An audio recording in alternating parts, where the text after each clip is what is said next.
If you're trying to figure out what to play in set 3, or you already have a deck and you're trying to decide how to change it when set 3 comes out with all the new cards and the new meta, then this video is meant to give you a clear baseline for understanding all of the legends and help you make those decisions.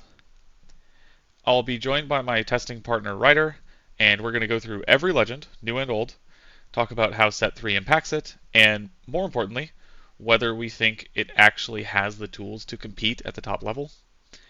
For any legend that we've found a build that looks like a real contender, I'll have a deck list on screen, and we'll go through it, break down how it plays, and what makes it tick.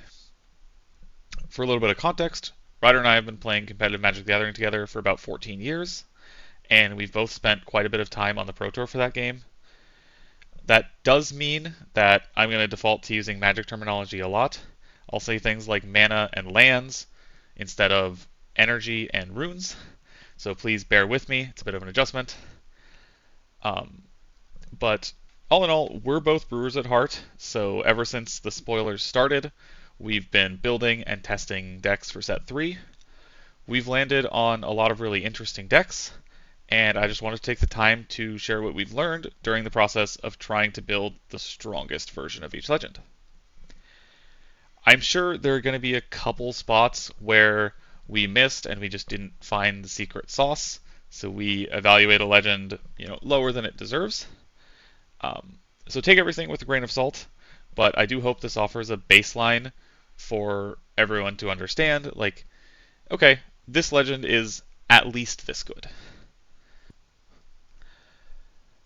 Alright, before we jump into specific legends and going through each of them, let's talk about how I'm going to organize this. So I'm going to make, using a tier list editor here, but I want to be clear that this is not going to be your traditional tier list, trying to tell you, which heroes are the best, what's going to be the top of meta. I'm just going to help you organize these legends in the way that my brain organizes them, so that they're a little easier to reason about and decide between decks. So where I'm going to start is straight in the middle. My bar for this middle level is going to be that the deck plays Riftbound. I think from testing and playing almost every legend with set 3, it's pretty clear that some of the decks I make play the game, and some of them really don't. You need to get a minimum level of power from your legend, your champion unit, your sig spell, in order to be a competitive deck. And so this bar, this middle category, is just going to be, these are the decks that at least pass the bar of, if I was trying to 3-0 a Nexus Knight, I would be willing to show up with this deck. There are going to be super fun decks below this bar, because they are just fun. But what I'm looking for this category is just the decks that have the tools to play a game on their own axis and compete at a baseline level. Like, these are the decks where if an expert in the deck showed up to a regional tournament and top-8'd, I might be a little surprised at the deck, but I wouldn't be astounded. Then, all the way at the bottom, I'm going to have what some people would call the Garen tier, but this is going to be the decks that are strictly outclassed. These would be the decks where if you're trying to win a tournament, specifically trying to win the tournament, I don't think there's any reason you would want to play these legends. From a metalcore perspective and from a fun perspective, a lot of these legends are going to be totally fine. But from a trying to pick the deck that wins the most games perspective, there's just going to be better options. And then in between, this is where it's really important that I be clear, this is not a traditional tier list. These are going to be unsolved decks. And what this means is it's, Riftbound's a new game. There's no reason you should believe that I know everything about set 3, and I've built every deck perfectly and can tell you about how they work. These are the decks where, I've been staying up on what a lot of the community discords are building and how these decks are shaping up to look. And I just don't feel like I've played a list or looked at a list that meets the minimum bar of playing the game competitively. Um, I think a lot of these decks will be decks that you can play Riftbound with, but for now, these decks are just the decks that are missing something where we as a community haven't figured out how to make them tick and how to make them really play the game competitively. Then for the top levels of decks, the distinction that I naturally fall into when I play these games is whether a deck does something uniquely powerful.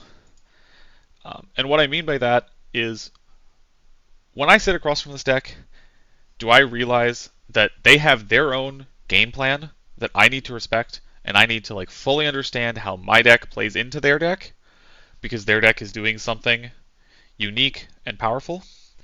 These would be, the legends like Draven gives you so many extra cards. Irelia lets you play this completely different game of, yeah, I can move my unit around so much more than you, and I can protect it. So these would be the decks that I'm going to call uniquely powerful, which just means this deck is on its own axis. You have to respect it, and if you're going to show up to a large 15-round tournament and try to win, you're going to need to understand your matchup against this deck because this deck is doing something unique. And then finally, the top tier. This is where we take it even a level further, of more than just doing something uniquely powerful. These are the decks that are so defining, specifically because they're doing something so different and so unique from playing standard Riftbound that you really need to respect them. The canonical example of this is going to be like a Miracle Draven type deck, where if you're not thinking about what this deck can do and how it's not playing the normal game of put a couple units in play, cast some spells on them, and fight for points, you're just going to have a bad time when you get paired against it. So this is not the top of meta decks. These are not the decks that I think are going to be the best necessarily. But these are the decks that really fall on a completely different axis from plays Riftbound. They're so powerful, they win the game in such a different way than everything else, that the meta is going to warp around their existence. And if a deck doesn't have the ability to play the game against these decks, it's going to be a big factor in leaving that deck in like a plays Riftbound level. Alright, so first deck up is going to be Kai'Sa. And we're starting off with a contentious one because we actually think Kai'Sa is going to change a lot, and we're moving it up to a meta-defining deck. In Set 2 and Set 1, we had this Kai'Sa deck that played a lot of cheap units, and then backed them up with removal spells, kind of winning the game very slowly while killing all your stuff, but it still had to put units in play. With the innovation of Set 3, there's this card that is Undying Legion, which really lets you build a completely different deck. I know I say completely different, but really what we did is we cut the 10 units and just replaced them with 3 Undying Legions. So we're just upping the number of removal spells and playing a I will never win the game until you're 100% out of stuff plan. But if you don't respect this deck, it is going to kill all your stuff. Just having the extra removal spells in Smite, Clean Answer to Forerunner, and getting this Undying Legion that never goes away unless you have a specific plan to make it go away, like your own Smites. I think this Kai'Sa deck is going to be a terror. I think a lot of decks that you sort of build at home are not going to have a plan for, actually, I just have only removal spells in my deck. And I think you're going to have to be able to beat this to compete in the set 3 meta. Yeah, I mean, this deck plays obnoxious threats like the Legion and Forerunner. It takes forever to win the game, but Time Warp gives you a form of like reach where you can end the game out of nowhere. And all in all, it kills all your stuff, draws cards for Progress Day, and that's it. It's pretty straightforward and boring, and I'm sure it'll get tuned from here Yeah. as people figure out what pair of slop makes the best Kai'Sa control list. Yeah. I think you'll still have the like 2 drops actually kind of pretending to win the game version, but I do expect this one to also pick up and be very annoying and extremely defining for what decks are viable at all. Next up, we have Volibear. Um, there's like 2 versions of Volibear, and I think both of them just play the game. You can play in a more normal deck, or you can play this like mid-range, only 5 might units with an Aurora at the top end. I think it's great at playing the game. It's got cheap interactive spells once you get a unit in play, with like challenge, and it gained the orange counterspell. I can make a card name. It's like Repulse or something close to Repulse. I think I might have got it right for once. I think you might have got it right for once. And so it gets to play that. That's Battlefield only, but it's still a huge upgrade for this deck that used to just lose to Rebuke. I do think, like you said, there's now the mana dork for the traditional sort of mid-range Riftbound type deck where you play 2 drops and you play your mighty units, but you can also play the Aurora version that only plays mighty units. You gain cards like Poppy, uh, where you just have more. The quality of these 5 mana 5/5s that you're playing is just slowly going up with each set. So I think Yeah. it definitely plays the game. Sky Splitter is a pretty important card to like keep up with the general power level of the format. But until another Volibear gets printed, you're stuck playing 10 mana cards that don't do anything. Yeah, I think if this deck gets an actual Volibear, it might be able to play the game pretty well. It's got a lot of strong tools, but for now it plays Riftbound, not doing anything overtly powerful. Next up is Jinx. I think this one lost way too much from the bans. Jinx like had options to play Miracle and things like that, but it just doesn't really have an identity. Throwing your hand in the graveyard so you can draw extra cards doesn't really do enough.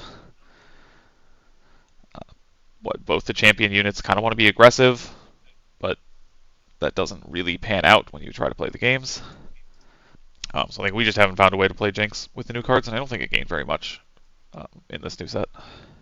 Yeah, it gained Undying Legion, it gained some more discard outlets, but as you said, it has sort of an identity crisis of Jinx wants to play aggressively, Vomit its hand out being an aggressive deck, but the sort of concept of getting value from discarding cards tends to be a slower archetype where you're trying to assemble synergies. So the combination of the two just means that Jinx's card pool just isn't consistent or powerful enough, and we haven't found the right list that has a cohesive game plan. Yeah, There's probably something that at least can play Riftbound, but we haven't found the list or seen the list, and I encourage the Jinx enthusiasts to show us what Jinx is supposed to be doing this set with the new discard outlets. yeah. So I think it's so hard to compare this to Draven. You can draw cards by playing the game, or you can completely contort your deck to draw cards. Draven just also has better like spinning axe, so I think it's going to stay in this unsolved tier for a while. yeah, Legend is close to just strictly worse, but because it's doing something slightly different from Draven, we like to put it in this sort of unsolved tier where with the right cards and the right deck, you're actually doing something different from Draven. We'll Yeah. just move on to legends that we think are more exciting. Yep. Well, first we have to do Darius, which I think is also unsolved. It can have really powerful draws, but I don't think the like extra energy every turn is remotely good enough. Darius is really missing like ways to draw cards because you can dump your hand on the board, cast a few spells ahead of curve or more spells ahead of curve, but then you just consistently run out of stuff.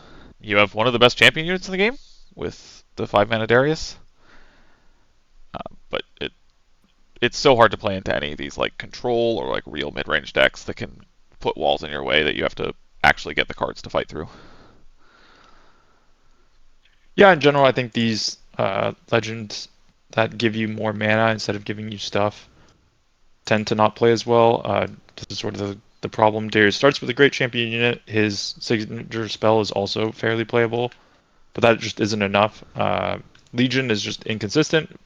It wants you to play 2 spells per turn, and then he also gives you the mana to play those spells, energy to play those spells, but the combination of the two, he just short card draw. He did gain some of the new card draw tools in white and red, but those aren't enough to really push him above this tier. And yeah, I think he's close to doing things slightly worse, like strictly worse than Rek'Sai, but they are slightly different decks in the way that they approach the game that we're just going to leave Darius unsolved for now. Yeah. Yeah, personally I think these like extra energy per turn legends are going to have to bump up to 2 at some point, because getting half a turn's worth of runes ahead is just not, does not compare to drawing 1 or 2 cards throughout a game, even. Next up, Ahri, I think, has shown herself to be just a really good color pair. Blue and green have multiple spells that interact with unit sizing and draw cards. So Ahri is just great at playing the game. She doesn't quite do anything powerful enough with like not a great enough champion unit, not a great enough sig spell, but she's great at playing the game. You have the tools, you have Watcher, Singularity, like you have top end flexibility, you have cheap counters, great units early. I think she'll always stay in this plays Riftbound tier. Yeah, I think her legend actually, affects combat. Her the blue champion unit is pretty good as long as you're not playing against the card Falling Star. And all in all, she has the tools, like you said. She just has good cards at different CMCs and a game plan that makes sense, where she's able to play, fight for the board, let her legend get her value, and then close the game out with Washer. So I think she makes a lot of sense, and for that reason, she's in the play Riftbound tier. Yep. Next up, our first. You can play this if you want to play this, but it's kind of been strictly outclassed here, is Lee Sin. I think, what is it, Wuju Blade Master, the Master Yi original legend, is just so much stronger.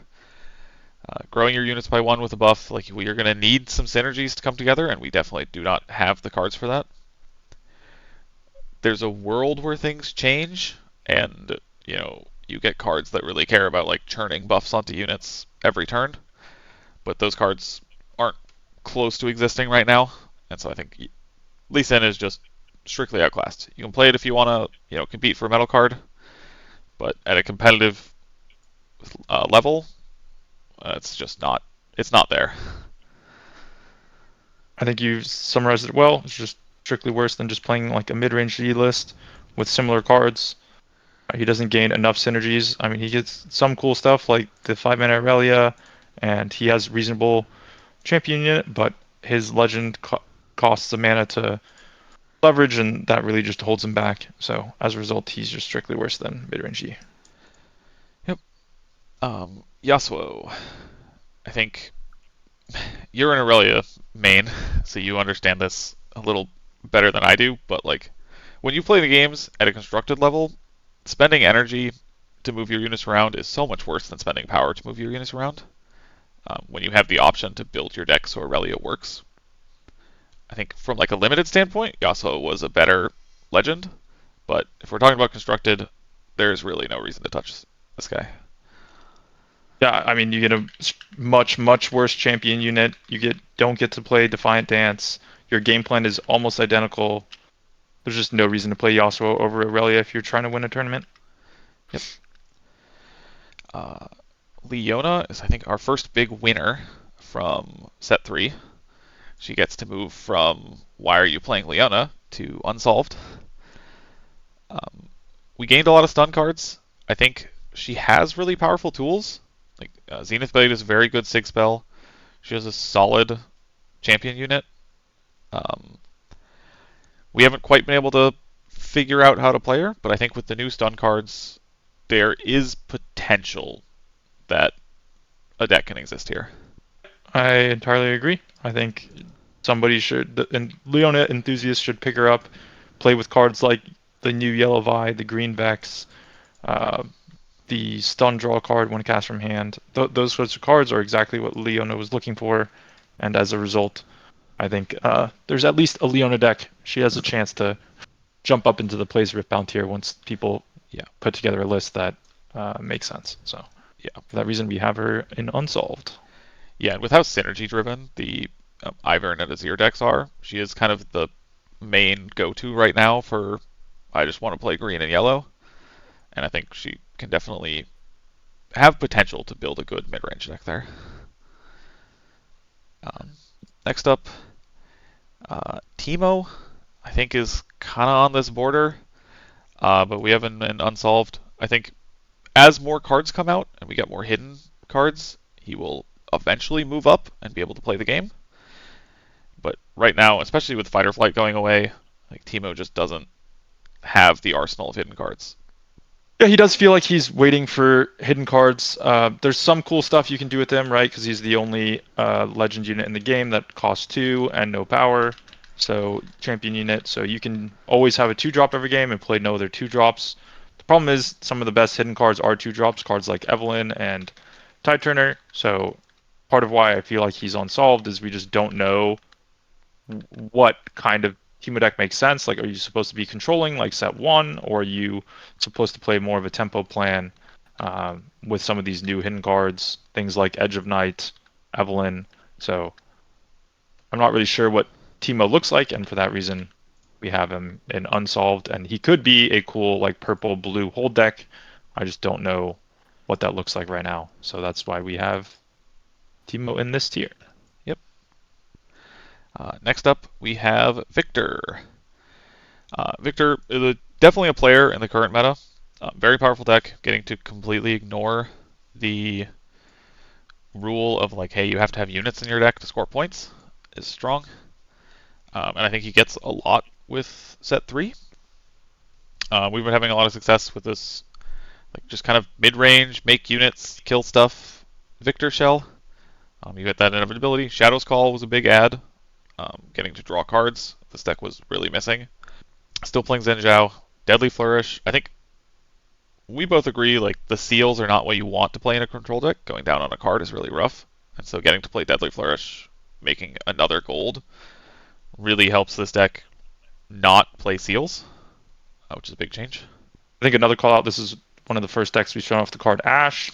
This card is great for these sorts of mid-range decks. It gives them a card that interacts with Aurora and out of people's hand, and it also just helps you understand what their next push is going to be and make sure that you have the right amount of energy up and know which of your reactive spells to cast first, and then have the right answers left over for whatever is left in their hand. So I think this is a huge upgrade to Viktor in general, and so we've included it in deck list here. Whether it gets tuned to the appropriate number of copies, we're not as worried about. We're just showing the most powerful cards and a general game plan that we feel is quite cohesive. So that's why we have Viktor in doing something uniquely powerful.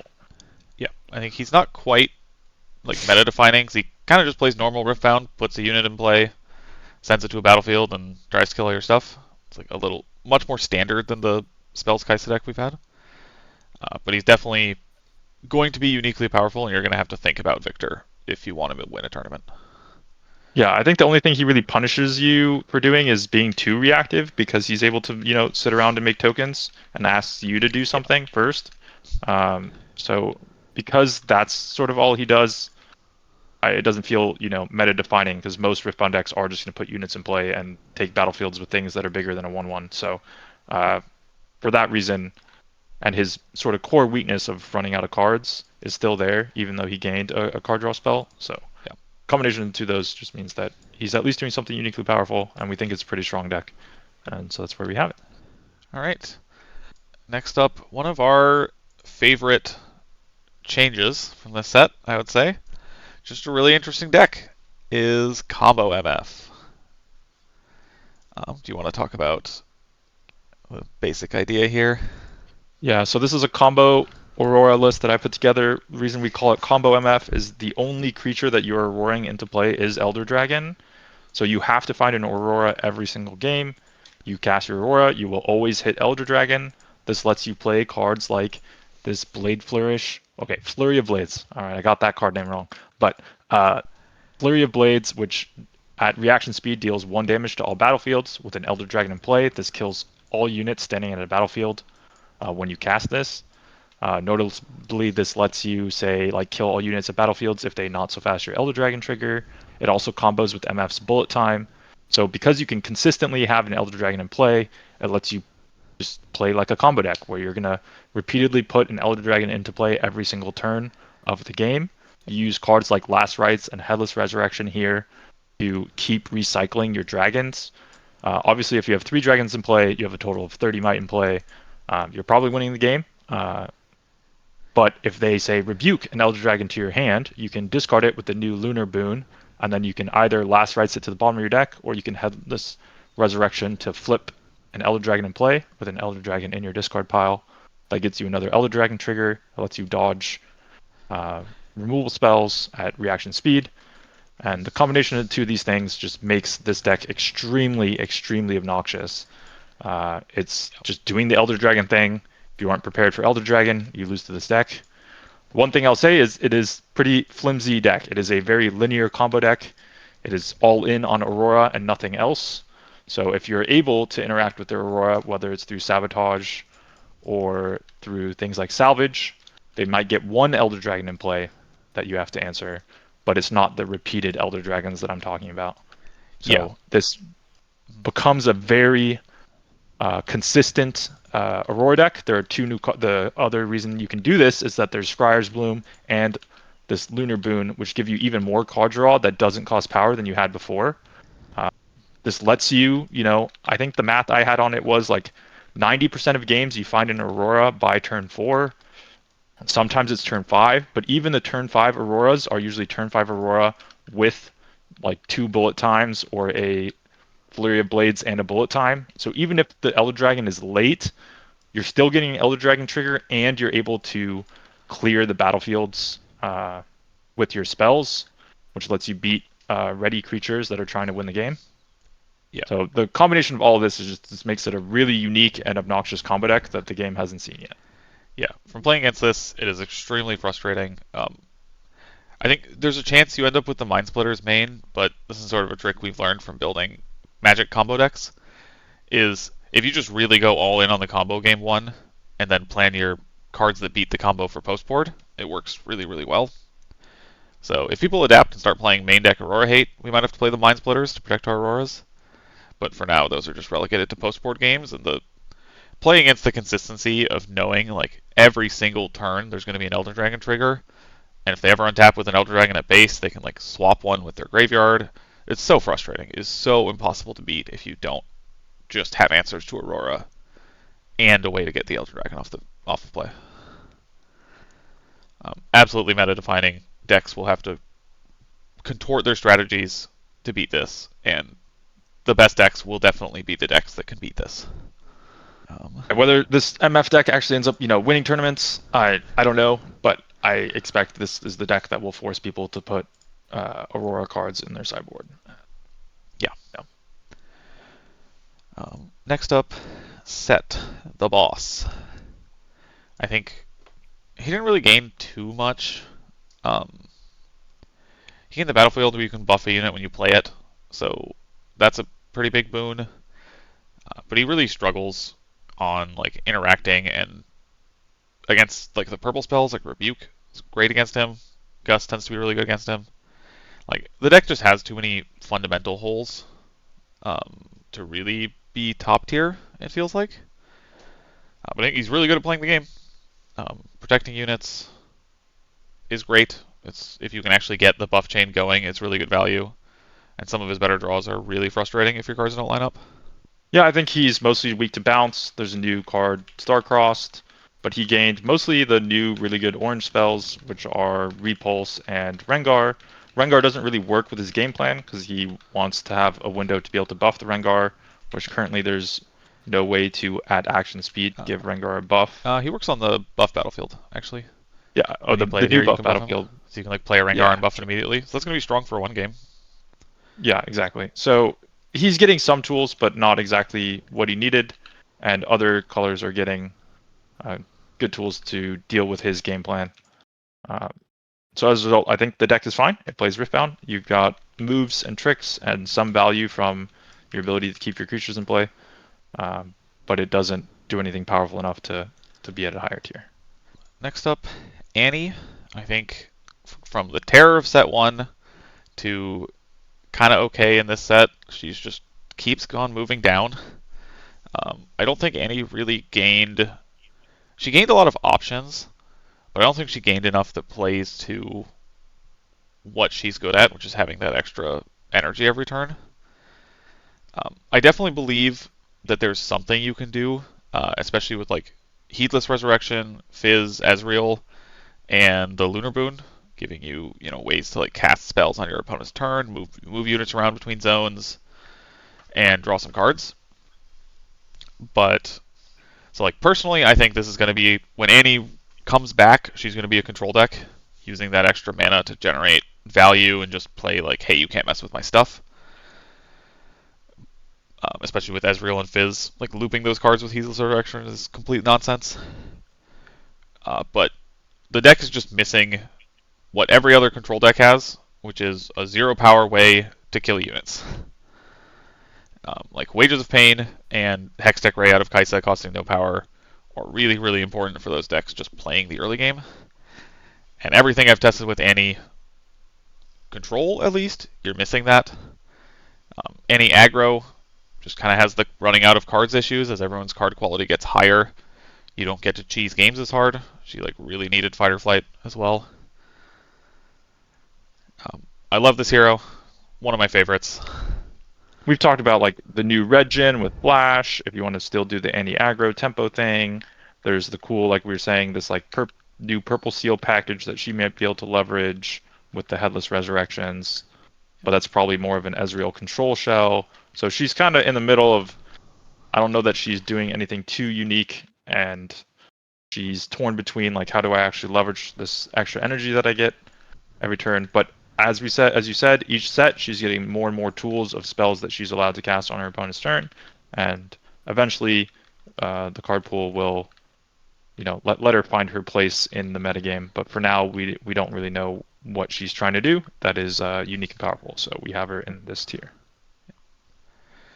All right. Next up, we're going to do both Master Yis. I think exactly what both of us predicted going into this season happened, which is one of these is good and one of them is just strictly worse. Playing with the XP, it's not quite there. You get your 4-mana legend that can score some points and eventually get you to ready all your units with +1, which is really powerful. But it really requires that everything goes well in the game. If you like lose the early game, your legend is doing nothing. And it's just until you hit that 11, it's just worse than the other one. And so many of these games are defined in the early and mid game that I think Wuju Blademaster is just going to be the choice going forward. And with that, we do think Master Yi is in the uniquely powerful tier. He has a couple builds. The mid-range build kind of just plays Riftbound, but I think the Aurora build is still good, still unique. Not as all-in as the MF build, but very good at putting an Aurora in play and playing the game while you get there. We saw from Draven, like, a 4 energy champion is really good in these like combo style decks where you get your mid game for free. You put a Yi in play, you cast spells on it on the 3rd turn, and then you try to get to Aurora in the following turns. Yeah, this is the sort of fair Aurora deck, as fair as Aurora can be, I suppose, where you have a game plan even if your Auroras are getting attacked. The fact that you now, as we said, have a 2-drop every single turn, which is I think the ideal version to play. So you could have a turn that's turn 1 Desert's Call, make a Sand Soldier, turn 2 Yi, turn 3 Catalyst, turn 4 Aurora, and that still gives you some room to interact on that 3rd turn. So because you have curves like that let you play the game while you are still doing the Aurora deck building challenge, just really makes this deck, a player in the metagame. Yeah. At the same time, Aurora isn't as powerful. You still get Elder Dragon. You still get cards like Biomalt and Deadwood Predator, which are what let you play the game even when your Aurora isn't working. But the power level is slightly lower. Your pop-off isn't Yeah. as high. Yeah, you're a lot less reliant on the Aurora though, which is nice. I Yes. have found this, especially this E, like we're not playing much XP, but just having a couple Grim Resolves and the Alpha Strikes means you can pretty reliably give it ganking. If you just take a battlefield and get 2 XP, hold to get 2 XP, and then one of these spells can get you 2 XP to give it ganking. Usually we, Grim Resolve when you're taking that first battlefield. Um, and that's just pretty good. Like having a deflect ganking champion for 4 is definitely a good place to be if you can make that happen. Mhm. Um, all right, who do we got up next? Lux. Lux is one of those that's, I think, if we had to place it like for this set right now for the card pool, it's just in strictly outclassed, but it's not actually outclassed by anything. It just doesn't have the tools to play the game. Um, I think we're going to put it on unsolved because as more cards come out, this hero is definitely extremely powerful. You really need some 5 energy spells that don't cost power, so you can really leverage the cards you're drawing and get to 12 and start casting 2 spells. Um, so I don't think she's there yet. I don't expect her to be solved during set 3, but I think set 4 or 5 we'll probably start seeing Lux doing something. I think Lux, unlike Viktor, she solves a different part of the control puzzle piece, which is she lets you draw cards as you cast your control spells. Things like Ruination printed this set are exactly the direction we need to see for Lux to be able to be a player in the metagame. Yeah. She's just going to eventually, at some point, just go over everybody by constantly drawing cards and having the latest of late games. But for now, she's not quite there yet. Yep. Garen did not get the tools to play the game the first time around and hasn't gained any more. No notes. He's a meme. Yep. Rumble, I think, just unfortunately falls in strictly outclassed. Um, it's not necessarily that he doesn't do anything unique from Kaisa, but he didn't gain any cards in this set, and he really was not a competitor last set. Um,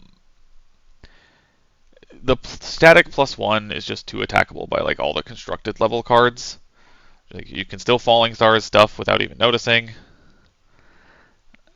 His spell doesn't really play to what the games are about.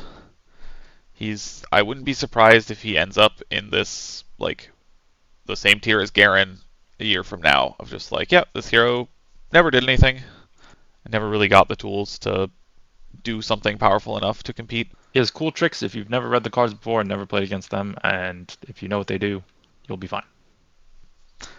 It's a good way to put it.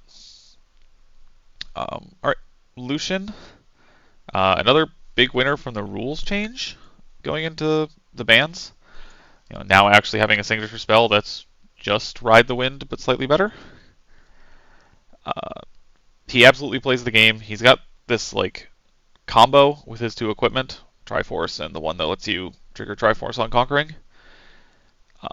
The deck is pretty nuts when you can get both of those down and do the thing. And if you draw none of those, it's also pretty solid. But if you draw one of those equipment and not the other, you're down a card. Yeah, I think he's quite inconsistent, and I know a lot of people rate him higher because of his pop-off potential, and we tend to rate these inconsistent decks lower than others because we value the consistency of game plan, and this is not one of those decks that is consistent. He has no ability to find the equipment combo that he's looking for. He's very limited on his card draw, and the equipment in question just don't do enough when you don't draw them together to make him a consistent deck. But he does have pretty high card quality. This color combination is pretty strong in terms of just giving you good cards to play with. So he gets to play the game, and he has an aggro game plan that makes sense. And you get to start the game with the Lucian every game, which is a pretty good card. So all in all, Yeah. he plays Riftbound. Yeah, I'd say gaining the repulse will make his pop-off draws even more obnoxious to play against. He's gonna, score with Triforce while he conquers and counter your removal spells. So from that, like, he is absolutely doing something powerful. We just don't think he has the consistency to really end up in the, like, you need to respect this 100% tier. And speaking of consistency, post-ban Draven has really shown itself to still be a contender, and I think it actually gained quite a lot in set 3. I don't think the Draven lists have really been solved yet. My personal take is I want, fewer of the Forerunner 6 drops now that we're playing Draven Audacious. So I like to build this as an aggro deck. From testing, like, this is good. You just play the game, you run over their units. Pyke is a nice new tool that's just a really cheap accelerate unit. You can put a spinning axe on, attack for 7, and still have a 5 on defense. And you just play the game. It's obnoxious. You do your Draven draw cards thing, and now you also can charm units into Draven Audacious. I think Evelynn is a huge gain here. Yeah, this is the first time we've seen Evelynn as a card in deck list, so she's kind of changes the texture of purple hidden spells. So before we were used to Fight or Flight. If there was a card that was face down, it was either Fight or Flight or Tide Turner, like 80% of the time. So the hidden spells were quite predictable. Now, every time purple decks hide a card, you're going to have to ask yourself if that's Evelynn or is it something else. And Evelynn is the card that will now punish you for not checking face down hidden cards. That's exactly what Draven wants. He wants those combats to happen. And now he has a card that punishes you for not engaging in his combats. If you don't check the face down card, you don't come to him, so to speak, then he's going to untap with an Evelynn, charm your unit, kill it, draw a card from killing it with combat, and that's exactly where he wants to be. So it's a 2-drop that adds to his game plan, and it's another one of these 2-drops that's good in the late game, and that's exactly what Draven wants. Yep. I think from evaluating, like, the backline keyword, it's a little hard to evaluate at first glance. On a hidden charm card, it is excellent. So Evelynn has exactly the perfect keyword to make sure she actually lives through the combat when you play her from hidden, which is perfect. She just plays really well.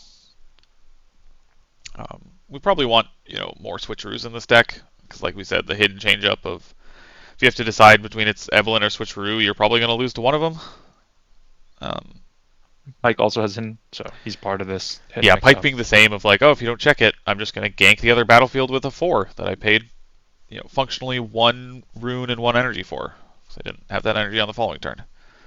Like, it's really, really strong, offers some good tempo plays, and yeah, you're going to have to play some late games against this deck. Like we said, Evelynn hidden, and then just play Draven Audacious to a battlefield, charm your unit, and win the game. Is absolutely something you're going to have to respect. We don't have Edge of Night in this list, but Edge of Night has been a card that especially Chinese deck lists, Chinese Dravens have played as 1 or 2 ofs that would add to this hidden mix-up. So I think altogether, the combination of all of these different hidden cards will just add another dimension to this Draven deck that will be hard to play against. It's got the tools. I am absolutely confident a Draven list will pop up. It'll stay a real meta contender. Agreed. Then Rek'Sai. This one, it's pretty borderline. It draws so many cards, but I don't think it gained enough. You're really torn between this, I need to play all the 2s so I can conquer every turn and then like play the 2s off the top when I get them, and I just want to play good cards and use my card advantage to play a game. So we haven't really found the list that makes Rek'Sai pop off. I wouldn't be surprised if it exists this set, but I don't think the yellow and red cards really added enough to Rek'Sai to boost her up a tier. Yeah, there's the Swarm version of Rek'Sai that some people like more, that doesn't have the inconsistency we're talking about when you're playing sort of the Phoenix Spells Rek'Sai, which is the main list that we're talking about here. There's a chance that we're underestimating that Swarm list version, but that version I find is more inconsistent. You have battering rams that sometimes rot in your hand or sometimes get revealed when you can't cast them. So altogether, we just think Rek'Sai's card quality is a little too low to be higher than this. It is a very good deck into control decks and into decks like Irelia, so in the right metagame, it can be the right pick.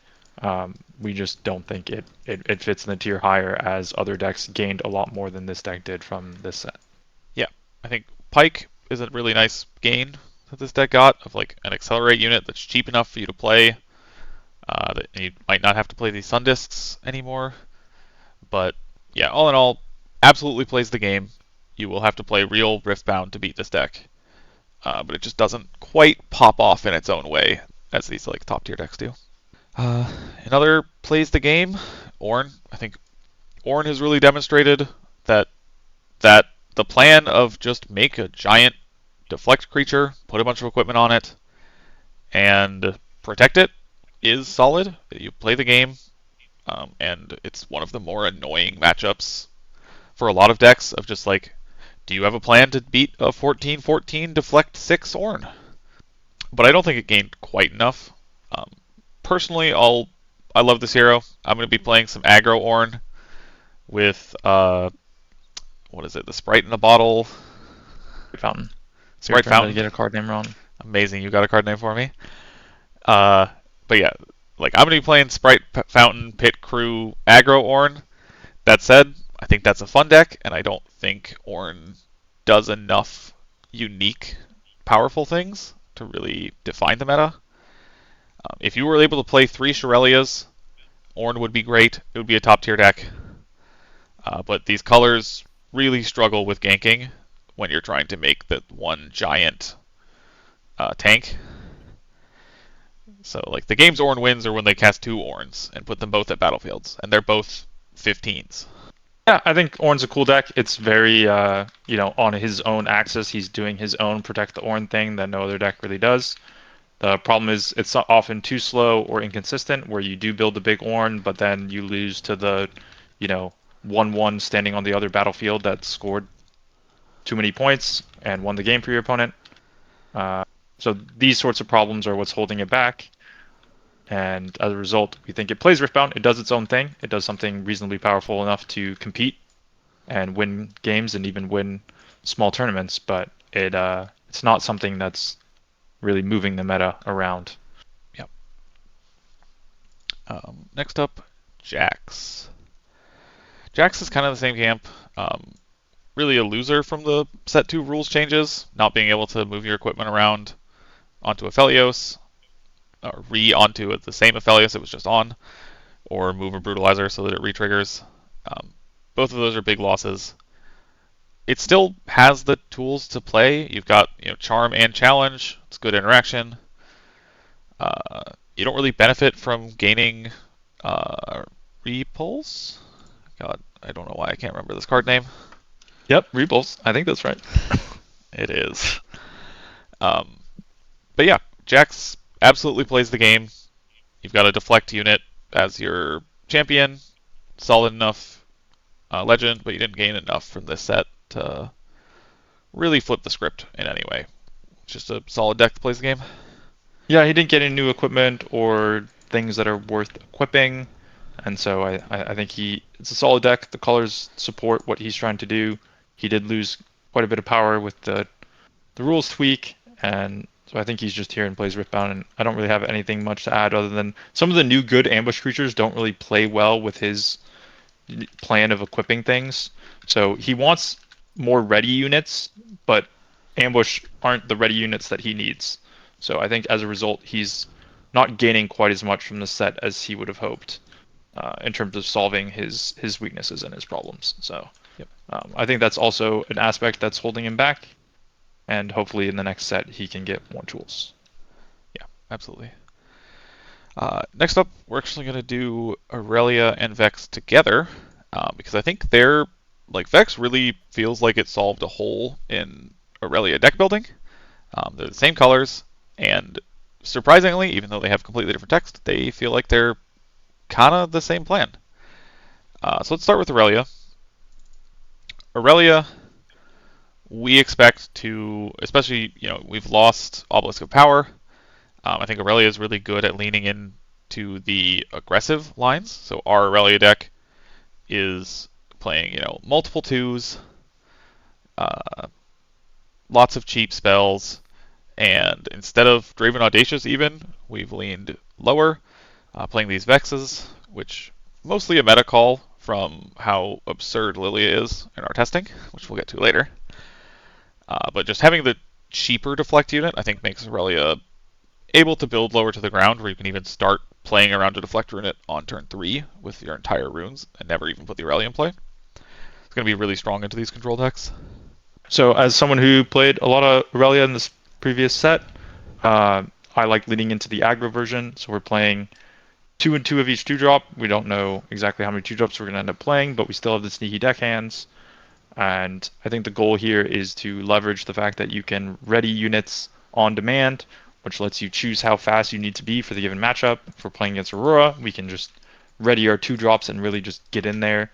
If we're playing against a slower matchup, we can save our runes in play and build up to protect a Vex or an Irelia. And the flexibility between the two options, the card draw from Silicone Herder, all of these things really give us the ability to play a true mid-range deck that can choose what speed it wants to be playing at. In this set, we also gained another battlefield. Abandoned Hall lets us hold battlefields really consistently with an Irelia and all of the triggers we get. I think this just, empowers the deck even more so to be more aggro and less of a hold deck. And I think that hold deck will be the Vex list that we're going to show after this. Yeah, so I think Irelia is more of a tilted forward version of green purple, and Vex will be the true control deck of these colors. Yep. Just to sort of clear up, in case anyone's unfamiliar with what I was referencing there, Abandoned Hall says when you cast a spell, choose your Irelia and give it +1. So you choose your Irelia gets +1, and you give it +1. It's nonsense. This battlefield is going to be so frustrating if you're trying to build up actual might to play defense. So what ends up happening is that Irelia will walk to that battlefield, whether you're holding at that battlefield or Irelia's at the other one. She'll cast all of her pump spells while the Irelia is at that battlefield. She'll basically get +2 for every spell that you cast while Irelia is at that battlefield. You can then walk into whatever your opponent's held battlefield is with this very large Irelia. That Irelia will then presumably potentially die in combat and get saved by GA or Zhonya's. It'll keep all of its buff from that previous battlefield and the buffs that you've cast, and you'll send the Irelia back in. And so Irelia has done this trick many times in matchups such as Miracle Draven, but this battlefield lets you do it consistently and with very, very few cards. If you cast like 2 buff effects while at the battlefield, you just have an absolutely giant Irelia that can attack twice, and it's just a new battlefield that gives Irelia another dimension that she didn't have in the previous set. Yeah. Really feels like it fills in for Dreaming Tree in this Irelia deck, which I'm not a huge fan of, but we'll see how it shakes out. And then the main reason why we think this Irelia deck is going to lean forward is that from our testing, Vex is actually kind of just control Irelia in spirit and how you build her. Like, definitely the most success we've had is building her that way. So yeah, this is our control Vex shell. Since you're the Irelia player, do you want to start us off talking about the basics? Yeah. So the basics of this Vex list is that you play 1 green Vex and 1 purple Vex.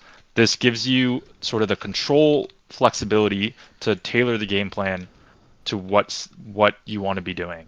So in Riftbound, you actually at the start of the game reveal legends first. So this means you can wait. You can reveal your Vex, they reveal their Kaisa, and you can now pick which Vex you want to turn face up. If you're playing against a control deck like Viktor or Kaisa, you'll turn over purple Vex because it has deflect. If your opponent reveals an aggro deck like Rengar or what's another, Rek'Sai potentially, but another aggro deck that has accelerate units and ambush units, you can turn purple Vex up. I guess Lillia was the example you gave. So you'll turn purple Vex up. That's because the purple Vex turns off all of these aggressive accelerate and ambush units. But if they're playing a mid-range deck, something like Fiora or Draven, where they really want to engage in combat a lot, you'll turn over green Vex. And the green Vex is what lets you not deal with the problem where you're stranded at one battlefield and they keep attacking the other battlefield with a reasonably sized unit. And the green Vex can flop around from one battlefield to the other easily thanks to Shadow and other stun cards. And this gives you a flexible game plan between the purple Vex and the green Vex, and it makes this deck even more consistent. Along with the flexibility between Vexes, you have the flexibility between Vine Maw and Baron. Vile Maw forces your opponent to care about might. They have to deal with the Vile Maw, or they have to make one giant unit. They make one giant unit, you just stun it. So Vile Maw plus Shadow at a battlefield is a great combination. Similarly, Baron says it can't be targeted. So if they are able to make a giant unit and run over the Baron, you can stun at the Baron battlefield to protect the Baron, and they can't use spells to target the Baron to deal with it. So altogether, this lets Vex really play like a checkmate control deck where you're presenting an endgame set of threats that answer what your opponent is capable of. You protect these threats with cards like GA and counterspells, and you have a whole suite of different hidden cards that make it hard for your opponent to play the game. Yeah, And that's I expect the spiel on Control Vex. Irelia players will take this kind of decklist style and make something much better than we can. We're much more aggressive Riftbound players in general. You probably want stack decks here because your deck is so slow. Find the right threats. But all in all, this deck is so frustrating to play against. They have so many hidden cards, so the hidden changeups are really good. We even end up finding it so good that we're playing the battlefield where you can hide 2 cards. And then, yeah, the green Vex just being able to run around and play the game while you have this Vile Maw sitting on a battlefield with your legend drawing 3 cards a turn really makes it hard to close out against this deck. Yeah, the last thing I'll say is this deck actually feels like one of the few decks that we've had so far where you can actually let your opponent get to 6. You can play so slow that you let your opponent get to 6, and then you finally take a battlefield, plop a Shadow at that battlefield, and you just play defense for the rest of the game. There's a chance you need the Boots of Swiftness like Irelia is used to playing and play similar to that game plan. But I had success with Green Vex. Instead of that, I still have 2 Emperor's Divides to add to hidden mix-ups. Those Emperor Divides could be Boots of Swiftness instead, as they solve a similar problem.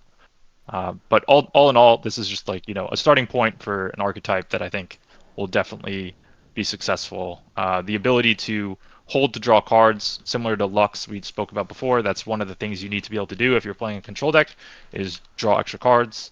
And then this deck has the cool stun element, which makes it hard to attack into battlefields profitably and win combat exchanges when your biggest thing constantly gets stunned. So Yeah, the Vile Maw plus stun interaction has been so frustrating to play against in testing.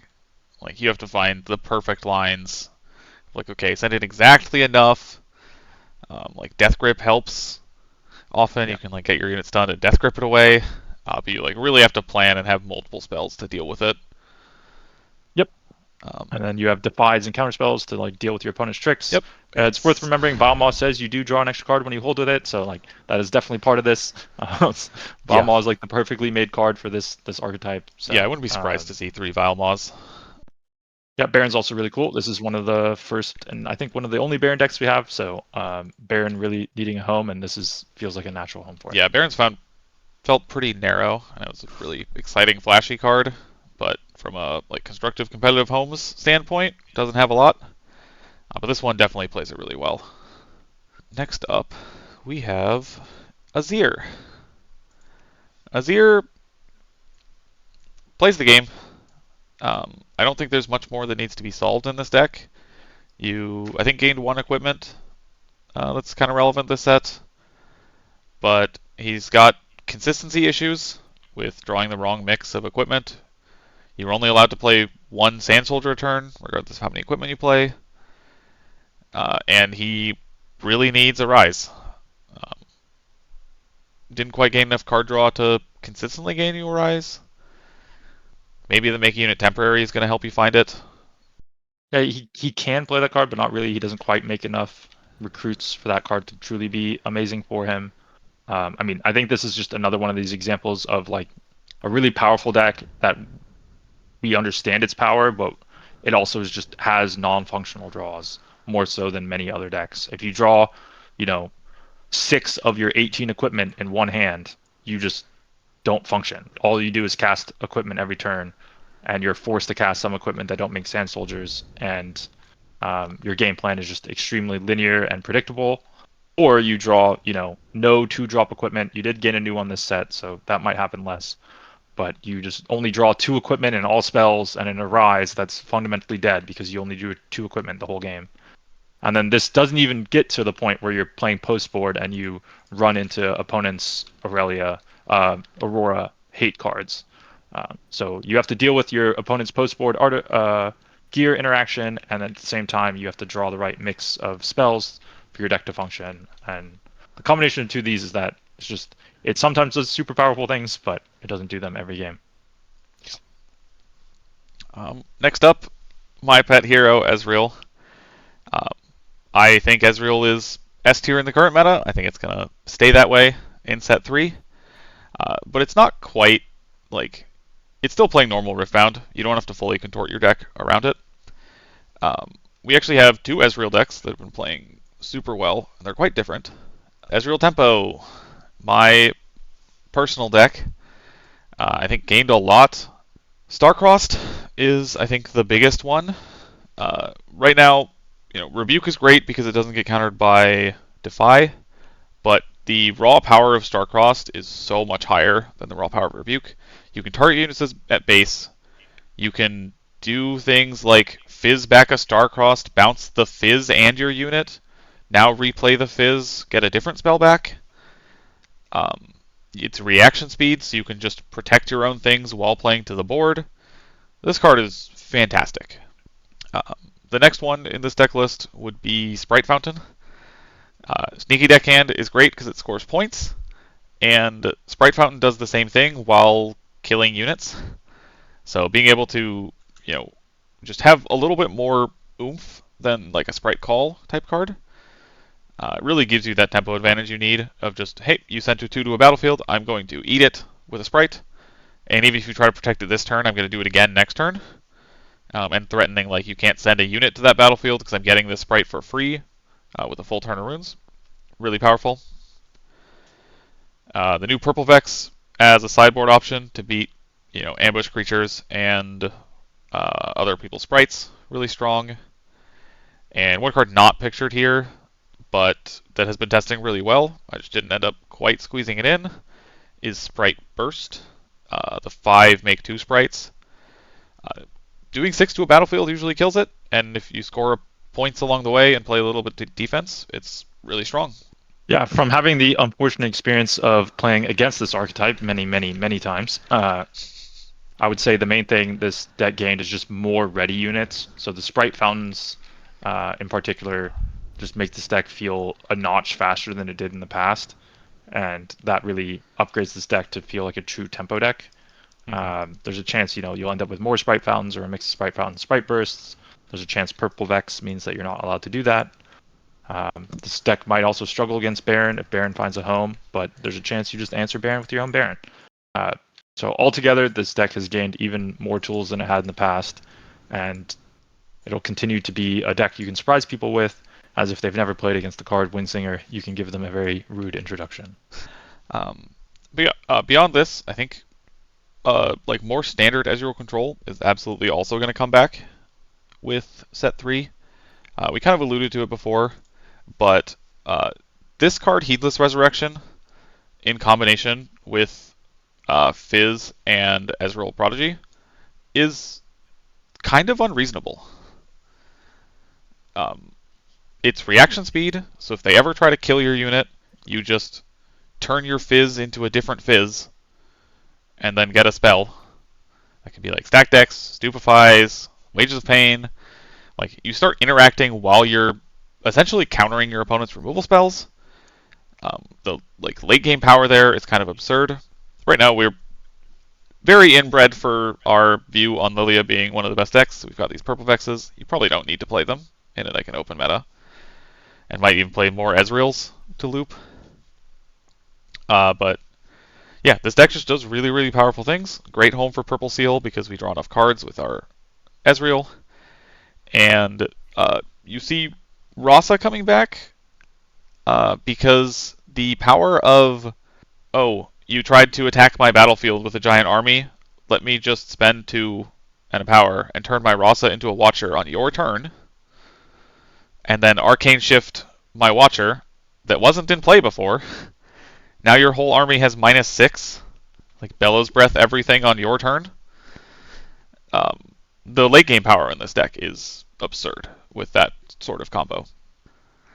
Yep, this is the exact kind of deck that I think will get tuned by the, control Ezreal hive mind, so to speak. And I think cards like Traveling Merchant and switching your battlefields to include Zom Warrens, there's like a couple different things you can do here if you really want to go all in on this Heedless Resurrection Rasa plan. You can play more Ezreals, you can play less Ezreals, you can play Vex, Purple Vex, Old Purple Vex. Yeah. There's a lot of cool new cards. There's the new Crescent Strike that gives you another action speed removal spell that does damage, which can combine with Frigid Touch and Stupefy to pick off multiple units with the combo of spells. So there's a lot of tools for Ezreal. You also have Baron as an endgame if you need like an endgame whammy to deal with certain decks or to break control mirrors. You can play the Morbid Return to endlessly loop your deck if you're able to somehow draw your deck because the game takes too long. There's a lot of tools that Control Ezreal has to be a player in the metagame for the enthusiasts that enjoy racing the round clock to finish their games. I don't know what you're talking about. But yeah, this deck's just going to be great. I think Ezreal absolutely will be, at the top of the tournaments at some point in Set 3. Next up, we have Renata. I think Renata has, personally, I think it's a little misunderstood. There's this idea of like, hey, I can have these pop-off combo turns, and like set up to this long late game, but you have to get to 5 points, and so where I've been having success with Renata is just building it as an aggro deck. Pit Crew, meaning when you make a gold, you get to ready your unit and run it around or protect it, is really strong. And then you can build this aggro deck that has an insane late game of like, yeah, I spent power early, and then I watch her Bellows Breath you with a couple of gold I've built up. It's very strong. It doesn't quite have the tools to play the early game I want, but personally I'm expecting in the next set or two that when we get enough cards to play blue-yellow aggro, and cards that play towards that, Renata's going to be excellent and going to start being at least playing the game tier, if not even stronger. Yeah, I mean, I wish this legend said when I conquer, make a gold instead of when I hold, make a gold. Aggro Renata is definitely the way to go, and I think she's just missing like one or two more good gold making cards, and she will be in the meta, or at least playing cool Riftbound with, like you said, a unique sort of blue-yellow cares about gears deck is where she's headed, and she's just a couple cards short for making that work. So we're going to leave her in unsolved for now, just because we don't know exactly what the best list looks like, and we don't think it's that competitive. Yeah, not yet. Next up, Sivir. I want to put Sivir in strictly outclassed. You love Sivir, so not quite solved yet. It at least does something different from MF, like the ability to spend runes aggressively and kind of bank them up over the course of the game, so you're still building to a good late game powerhouse, is strong, but we haven't really found the deck for it. Like, you don't have a good spell to be looping with Fizz Ezreal. Heedless Resurrection, and it's definitely just a worse Aurora deck than MF because of how Bullet Time interacts with Elder Dragon. So for now, maybe someone can solve it. There's potential. There is technically a reason why you could play Sivir over MF. Yeah, there also might be some just like sort of actual normal Riftbound deck that plays like a Sivir Baron list where you're using the discount on power spells as you play the game normally to actually get to 10 mana and cast a Baron. But that's all just sort of, in my head where you're playing like cards like Rengar, just good cards, and trying to actually get to a Baron.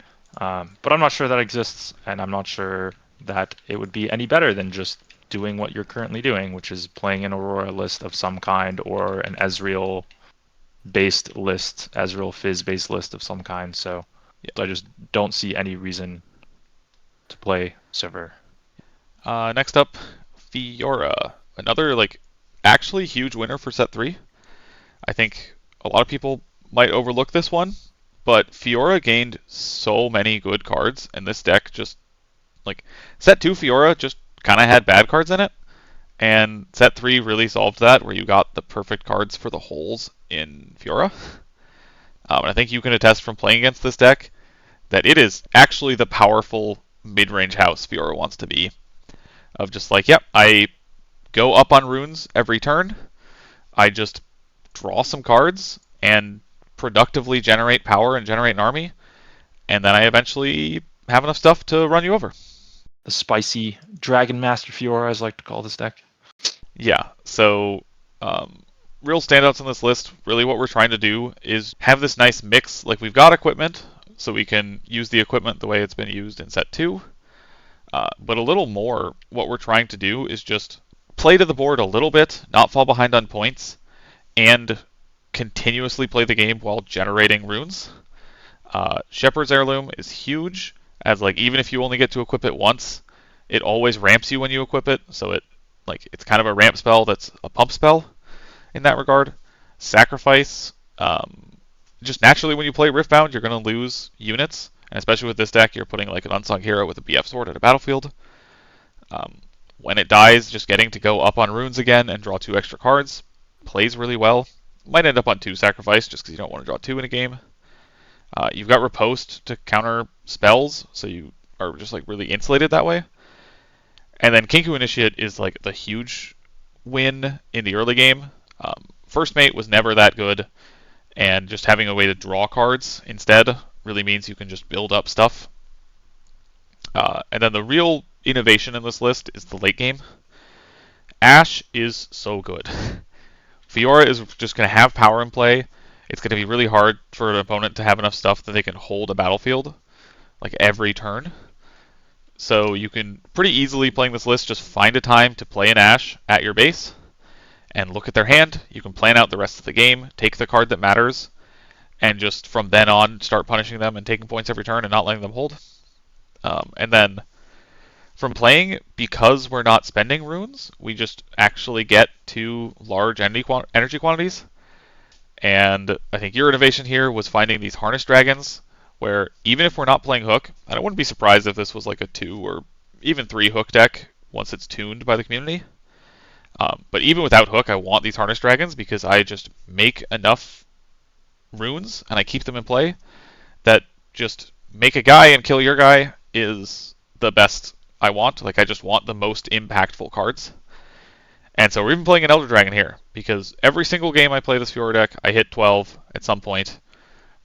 And having that just like big whammy kill something everywhere put you behind is really strong. That's worth noting that when you cast Elder Dragon, if you have an army of stuff in play, you can deal damage with units. So you can attack with a 2/2 into a battlefield, and you can kill anything you want at that battlefield with the Elder Dragon. Yep, so it's just something people forget when Elder Dragon doesn't usually get played in the same deck as units, but correct. It does work that way. So this is just one of those decks that is actually capable of getting to 12, and therefore you have to play 1 Elder Dragon. It's also a function of having enough card draw, thanks to cards like Sacrifice and the Kiku Initiate, where we actually feel like we can draw enough cards to have a 12 drop sitting in our hand for a couple turns until we are actually able to cast it.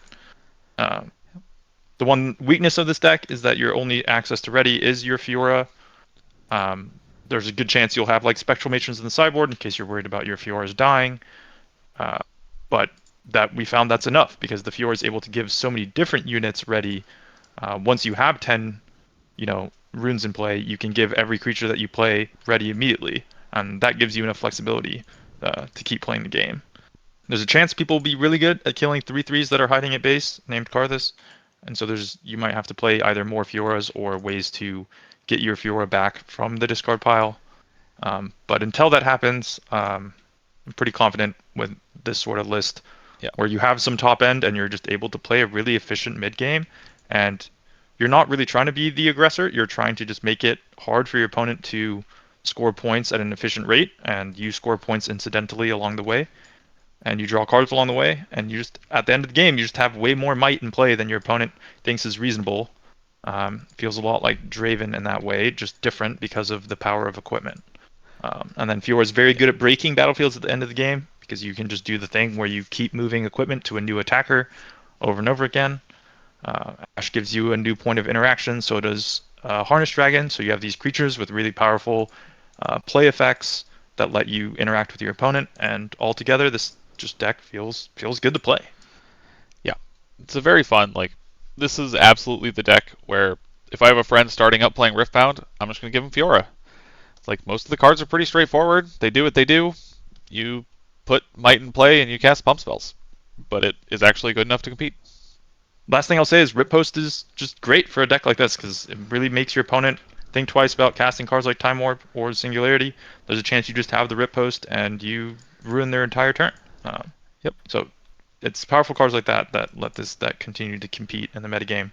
It was sort of the meme of things are Fiora tier, and now Fiora's competing with the best of them. Yep.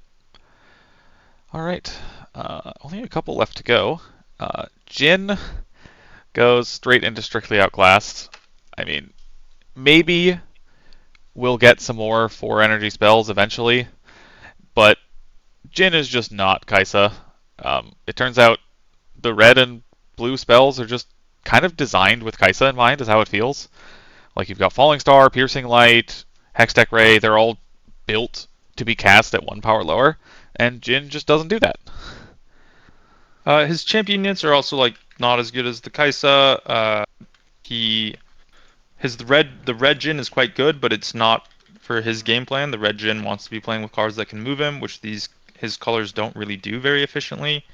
The blue Jhin is the champion I would recommend you play, but that's also kind of not what the deck is trying to do. It's making you be a little more forward tilted than what I feel like Jhin wants to do, which is cast, 4 energy spells that don't cost power, so that you can eventually cast something like a Time Warp as your 4th spell and immediately get the rebate on that, and then untap and pop off. So he will do something cool. I just don't think he's waiting for some luck support card that costs 6 and doesn't cost the power, and he's happy to play cards like that. Yeah, I think he'll be a great fun deck, but from a competitive standpoint, you should just play Kai'Sa unless you really want to play Jhin for other reasons besides winning the tournament. Next up, I think my other pet deck from this set brewing is Rengar, and this deck is so good. I think this is the first aggro deck I felt like Riftbound has. This Rengar deck is just all about going forward, just taking points as quickly as possible and running your opponent's units over. It's like tribal ambush. We have 12-ish ambush creatures plus Thrill of the Hunt. Or it's 9 plus the Rengar plus Thrill of the Hunt. And we're just playing tricky Riftbound. Some cards that I will call out that are maybe like all of your units basically gain this on my own turn when you play me, give Assault 1. That's kind of how I think about this. It's a little better because when you play it on your opponent's turn, it's Shield 1. But it's Determined Sentry. It's absolutely an all-star. You can pop off with your Noxus Hopefuls on the draw, but it's actually a card I'm excited to draw late because I just get to spend 1 energy, pump my guy, and like change whether I win or lose a fight. Grim Apothecary, another card that plays really well with like, I Determined Sentry, take the battlefield, Grim Apothecary it back to my hand. As a 4 on defense, I guess you weren't expecting that. And now I have a spell in my hand that is this +1/+1/1 at base. Just everything goes beep beep. You just put it into play attacking with ambush creatures. Pyke is just a 3 for 5, which is massive. Thrill of the Hunt gives you like really tricky lines. And then you've got cheap pump spells in Blood Rush and Punch First. I opted not for Repulse. It just doesn't really play well. Like I don't really care about my units once they're in play because they're too smaller than the turn I played them. I'm really leaning towards Sabotage instead. Just look at your hand, take the cards that matter, and win the game. And then one thing I think people won't be as excited about is my Brynheers are in the sideboard. It really, like the Thrill of the Hunt Brynheer is cute, but I would so much rather use those Thrill of the Hunts to like steal points in the early game even, and win combats and like completely flip fights. it'll have its place in control matchups, and you can do some nonsense, but stopping your opponent from playing cards for a turn is not going to work against like the top competitive players who know you can do it. Yep. It's a trick that's face up with a card that's already completely busted. Thrill of the Hunt is an amazing card. It lets you flicker removal spells. It lets you score points on your opponent's turn. It triggers Rengar Legend. It just lets you do a whole lot. When Rengar passes with 4 open mana and you think about all the cards in his deck, it's really, really hard to play the game. He could have Nidalee Punch first. He could have Thrill of the Hunt and a 2-mana ambush creature. He can have all sorts of combinations of tricks and spells, and it just makes the deck really hard to play against. And it also just ends up with a lot more might in play than you think is reasonable, or he's attacking you for a lot more than you find reasonable. His Rengar is the best Rengar, which is, I think, really cool for a champion unit. That everyone else will be playing Rengars, but this Rengar is just one bigger because it triggers his legend. So the combination of all of this is just a really efficient, aggressive deck. It has the tools it needs to continually score points. It has cheap units. It has good, efficient units for might. It has card draw with Kai'Sa and Nidalee combining to make sure you don't run out of cards. It has good battlefields. Yeah, this is just all the makings of a powerful, Riftbound deck. We'll have to figure out what its matchups end up being and whether it has a place in the metagame that develops. But this is definitely a pretty powerful deck. Yeah, it's definitely doing something unique. I think my favorite lines are definitely when I pass with 5 up, and you have to think really hard about how you're going to beat this Flash 7 Rengar on defense, and then I show up with like a Nidalee and a Thrill of the Hunt. So I break more than 7, or Nidalee and a Punch first. Very satisfying from a like aggressive player standpoint to just make your opponent play on both turns and worry about what cards you have in your hand when you can just cast these units at any point in time. All right, Pyke. I wish Pyke were good, but it really falls into the same vein as Annie, of like it's missing a core spell, which is a red removal spell that doesn't cost power. We've done a lot of testing with Pyke. Pyke's Legend says unbuild your tempo, like remove a unit from the battlefield to gain a gold, which doesn't even pay you off the turn you spend the gold, it pays you off the turn after you spend the gold. So you're not getting anything for 2 turns when you use Pyke's Legend, which means the only way that Pyke has felt reasonable to me is as a control deck, where you could do this like, okay, I'm going to invest in a super late game plan, play these units that have enters effects like Fizz or Ezreal, or the Spirit that makes your opponent discard a card, and then bring them back to my hand over and over. You still have to score a point to bring a unit back to your hand, which means you're kind of capped on how many times you can use it. And even then, like, the units, like, you need to be bringing Fizz back. That's the only card that's doing anything, like, really absurdly powerful. And that's why I say that you just need a removal spell that Fizz can cast in these colors that doesn't cost power. Yeah, I think you summarized it pretty well. I'm not going to talk much more about it other than, like, it's a crazy mana sink. Pyke will have good matchups against other slow decks where he's able to actually, get to do his thing. But the minute he plays against anyone playing like just normal Riftbound, he starts to feel pretty underpowered. His Sig spell also, I felt like, was a little bit underpowered as well. It gets defied. It gets tricked by like anything your opponent does, whether it's pump units to not let it cascade, or it is a very powerful effect for the colors and destroy target creature, but it's not exactly what we needed, right? Like we would have wanted something that Fizz could have flashed back, right? Like you're saying. Yeah.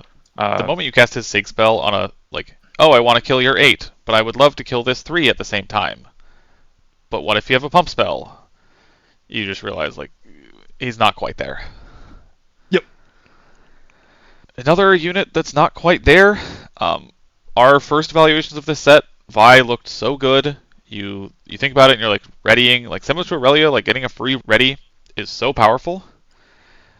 But with all the, like, good decks, it's so hard. Like, so many of the matchups, it's so hard to actually deal +3. Like, Vex has giant things on defense. A lot of purple decks can just move things around. Kai'Sa doesn't even put things on defense, so you're not going to get anything there. Vi is really strong if you're playing against these like plays Riftbound tier decks, I think. But once you move up a tier, the decks just are contorted so much that she just doesn't line up well into anything. And you're just not going to get to play with this like do 3 extra damage caveat that you want to use. Yeah, I think the main problem is the minute you turn 5 face up, your opponent knows that you're trying to do +3, and you have to play the rest of the game with that in mind. And because your opponent is also playing the game and can stop you from doing your mini game, it just makes the deck a lot worse than you would think. And then what ends up happening is that this triggers maybe once a game. And so it feels like you're playing with the legend that's face down, and you wish you could just start the game with 1 extra card in hand and no legend as if it were sealed, which feels pretty bad when everyone else gets to start with a legend that they build their entire deck around. So as a result, she's sort of in this unsolved tier. She does have cool cards. Her signature spell, which is the gear, is just basically another BF sword, which is a very powerful effect to have in deck building. She can play the axe, and now she has 9 really meaty equipment, and that sort of becomes her identity, is this very meaty equipment deck. And in the future, there's a chance that that will gain more and more support, and Vi will be playable. The yellow Vi is a pretty good champion unit as well.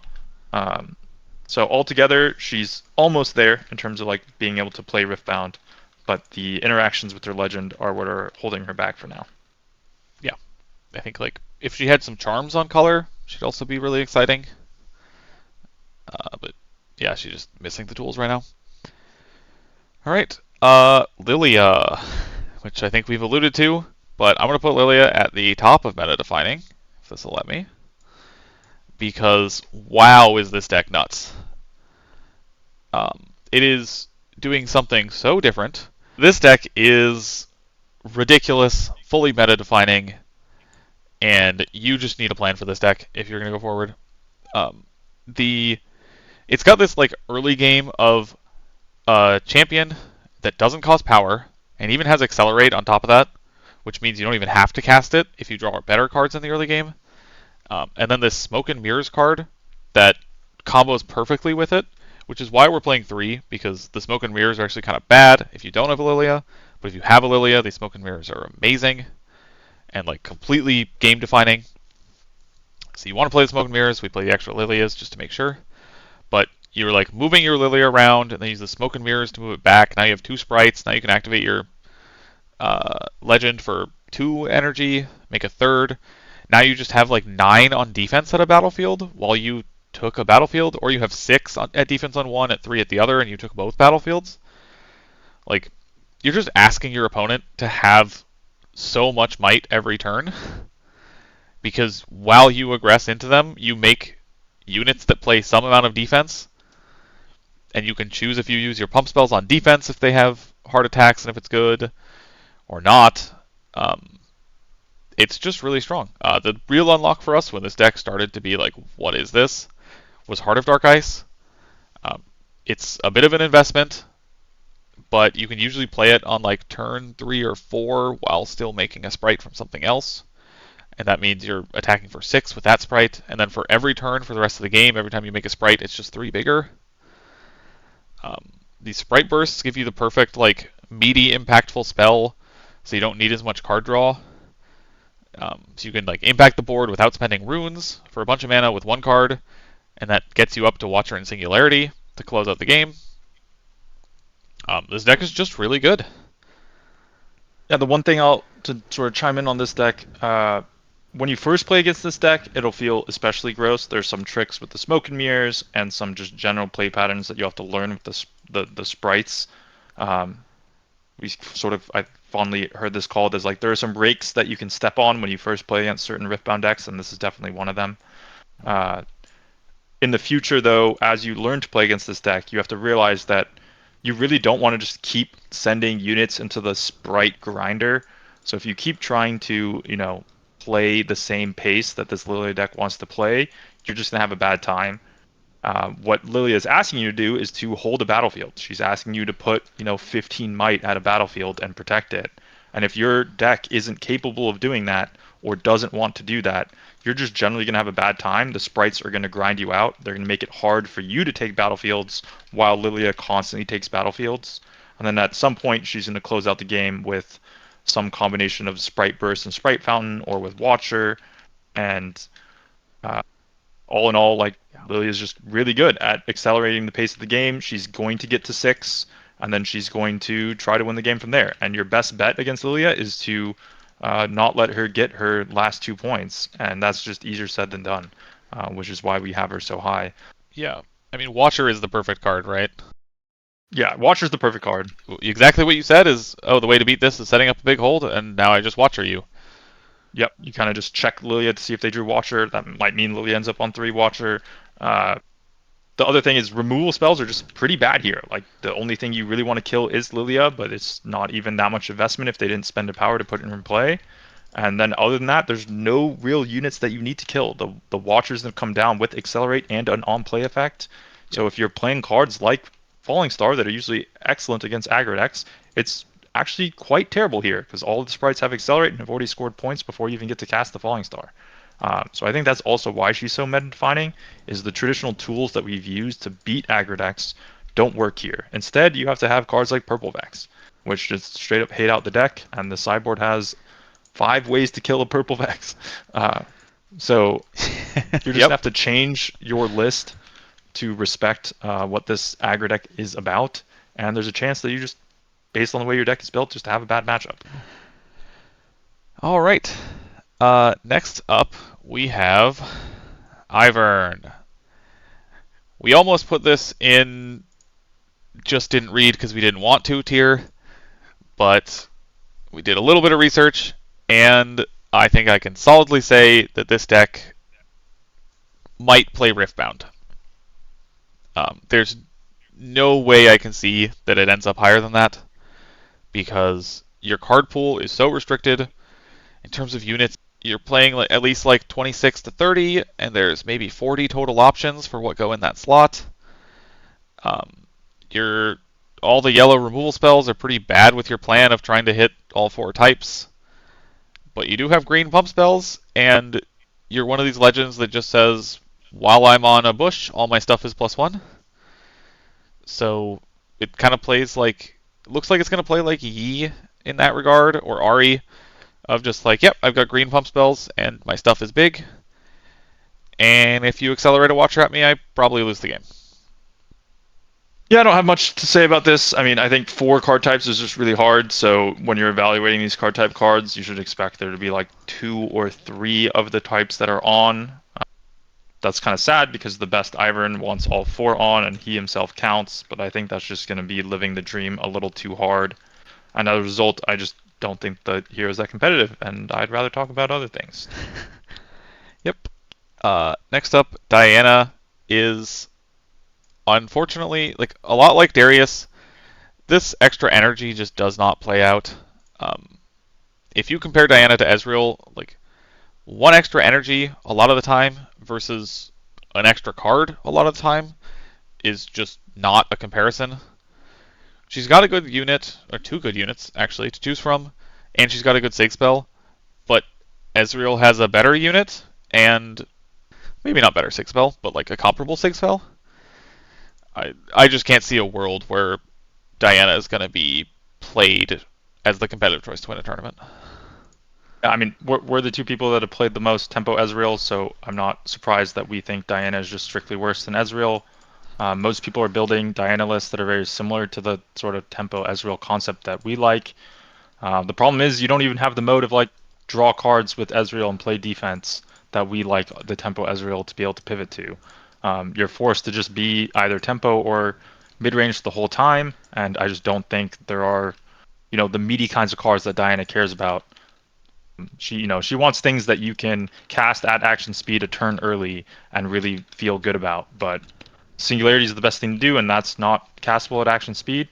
So therefore, I don't know what you're trying to do with Diana in terms of what you're cheating on energy with, and therefore we think drawing cards is just better. These color combos are also very good at casting combinations of spells. your ideal goal is to cast your Sig spell and then cast a Crescent Strike after anyway. So if you could do that in Ezreal, that would be better. You would draw a card. Obviously, you can't because one of those is a Sig spell, but the general concept there is still, I think the thread there is still true, where I would rather be tapping my Legend to draw a card than to make an energy. All right. Next up, we're almost there. 3 more. But LeBlanc. This is our last meta-defining deck, and this LeBlanc deck, like, it's attackable. I'm not gonna overblow it as like where we have our Lillia tier, but this deck is like if you are not ready to fight this LeBlanc deck and kill a Karthus, you are going to lose. Um, it's as simple as that. Like this deck generates so much value, and I am absolutely sure this is not the perfect deck list. But the core idea here that I think a lot of the community has figured out is you play yellow LeBlanc because it has this like payoff of giving you extra cards with the Death Knell trigger, and you play 3 Karthus and Classic Mythologist to bring your Karthus back, make sure they stick around, and then Ruined Rex to just blow up all their stuff while you're playing defense. We've opted for a lot of 2s because you discard cards, so you can draw extra 2s and just discard them, and a lot of 5s and 6s because you draw extra cards, so you can just discard the extra ones. Because there aren't really great mid-game cards that I want flexible access to. And Zillion, we have a sort of a 2 of for just helping the pop-off as an option. I think it plays really well if for making up when you don't find a Karthus. But yeah, this deck is just doing its own thing. It is just tapping its Legend almost every turn and putting up an annoying defense and then just trying to have more cards than you at the end of the day. And if they can trigger a temporary LeBlanc with a Karthus in play, they are going to have more cards than you. I think you've summarized this deck pretty well. I would say from playing this deck, it has less moves than you would think in terms of trying to get set up. Once it gets set up, it starts to do have the world is its oyster, starts to pop off, do all sorts of cool copy things, interact with your board at instant speed, do like nonsense that no other Riftbound deck is capable of. The problem is in the turns where you set up, you're just very one-track mind, get Karthus in play, get to a battlefield, start copying things, and you're pretty vulnerable in that stage of the game. That's why we have cards like Singularity, where you want to try to slow the game down. There's a chance this deck ends up playing Wages of Pain because it's also quite greedy on power. So while you're setting up, you often are forced to just throw runes away to get set up. And the combination of this is just why we say that it's potentially a very attackable deck, but it is very unique. We just talked about how Lillia is good against removal spells. This is now the deck in meta defining that forces you to play removal that targets base. So it's pretty interesting that there are 2 new decks that ask different questions of you, and that's why we have them as high on the tier list as we do. If you're trying to play just a fair, normal Riftbound deck, this deck can just show up and just burr you under card advantage, and that's pretty unique.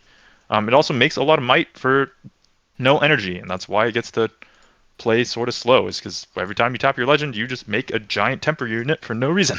Which is pretty fun and pretty crazy. Yep. Another call out is that this deck has 3 insane battlefields.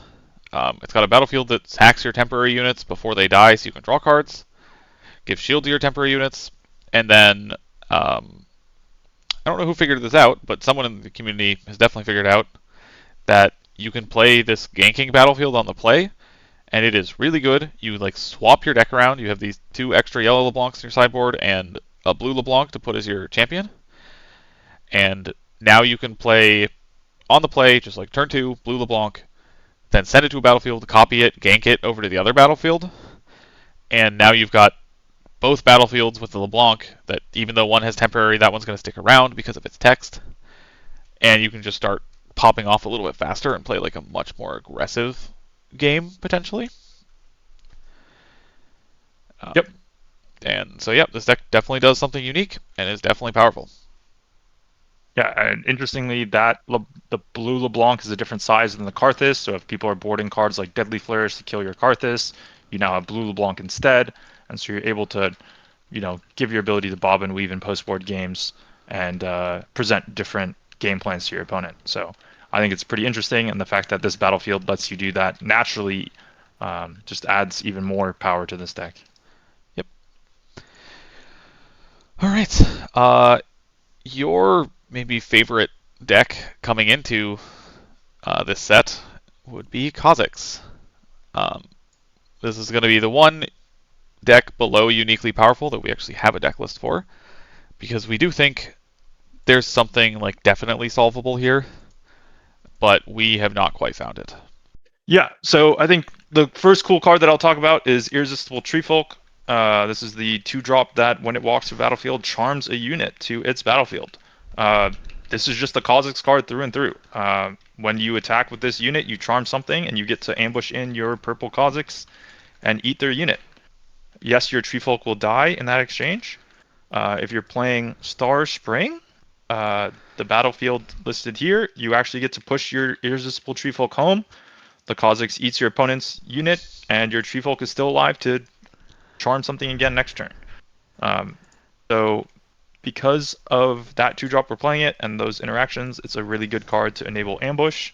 So we've got the Rengars that enjoy doing that, and so does Kha'Zix and Nidalee as well. At the same time, we have Qiyana, so we have this Nidalee Qiyana package as our card draw package, and then we've got the Dravens at the top end to score extra points with these charm effects between potentially Evelynn, Treefolk, and your Kha'Zix Sig spell. We noticed that this deck really needs ready effects, because you're able to pull your units back after they conquer, but the units that you play don't really enter the battlefield ready unless that you've ambushed, which requires you to have an untapped creature to start with. Therefore, we have the first mates and even Wallop, because Wallop costs 0 if we buffed a unit on a previous turn with Kha'Zix. So as long as you have enough card draw, you should be able to play like this. The problem is, we think the card quality in this deck is just a little low. We have cards like the List to help you get good attacks, Grim Resolve, and Wallop. These cards are just not very powerful, but they're necessary to make sure that you're able to win combats and keep generating EXP. So I'll call those list cards out as like cards that you might be able to cut if you have other ideas. We've tried playing equipment, but Kha'Zix doesn't really able to sustain the power cost that equipment are asking of you. So it's very hard to keep equipping things like Boots of Swiftness onto different creatures. Nidalee, Rengar, and Qiyana all cost power. But this deck is really cool. It has Ride the Wind and Kha'Zix's spell, which gives you lots of moves. You get to score points without committing your creatures, which makes it hard for your opponent to interact with you and kill your stuff unless they're playing removal spells. You have repulse to protect your creatures when you step on battlefields. So altogether, it's just like a really fun legend that I will be working on for sure, but I haven't had success. It feels a little inconsistent, and the card quality isn't quite there to consistently win games. Yeah, I'd say like the way to think about this build at least, there's a lot of different ways to build Kha'Zix, and this one is very much a like protect the queen. We're just gonna play these 12 or 11 really, really powerful, power expensive units and try to send them out and bring them back over and over again, like eat your units while we do it. But yeah, like you said, the card quality, because we found we needed these ready effects, card quality is pretty low. We don't get to play like a hidden card mix up because we want to play around bringing our units back. That's like the most powerful effects Kha'Zix does.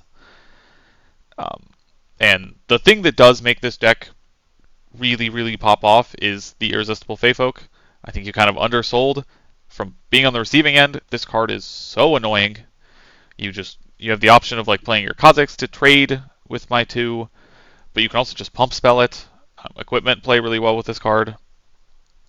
So, and I think Kha'Zix is probably the best home we've found for it. But this card is absolutely nuts and going to define a lot of early games, and there will be a deck that finds the best way to use this. If it's Kha'Zix or if it's not, I'm not sure. But yeah, I think there's definitely a deck here, but it's probably not quite this one. Yeah, I would say the other solution here is like I don't know how Kha'Zix as a legend and as an archetype is able to solve the control deck problem. People are just pointing kill spells at your units. You know, you got Qiyana has deflect and you have some repulses, but if your Nidalees aren't able to win combats to draw cards because there are no creatures in play, and Kha'Zix isn't generating EXP because once again their combats aren't happening because there's no opposing creatures, think the sort of concept of the deck starts to fall apart pretty fast. So that might sort of cap his power level a little bit, but that remains to be seen as we continue play with the deck. Yeah, he's definitely great at playing the game into the mid-rangey decks, but into the top tier and like more unique decks, not quite Yeah. so far at least. Yeah. All right, last up, Poppy, I think is a solidly unsolved deck. There's a lot of stuff Poppy has going for her. Like you do get to draw some cards. It helps you make XP, so you can kind of play into those cards.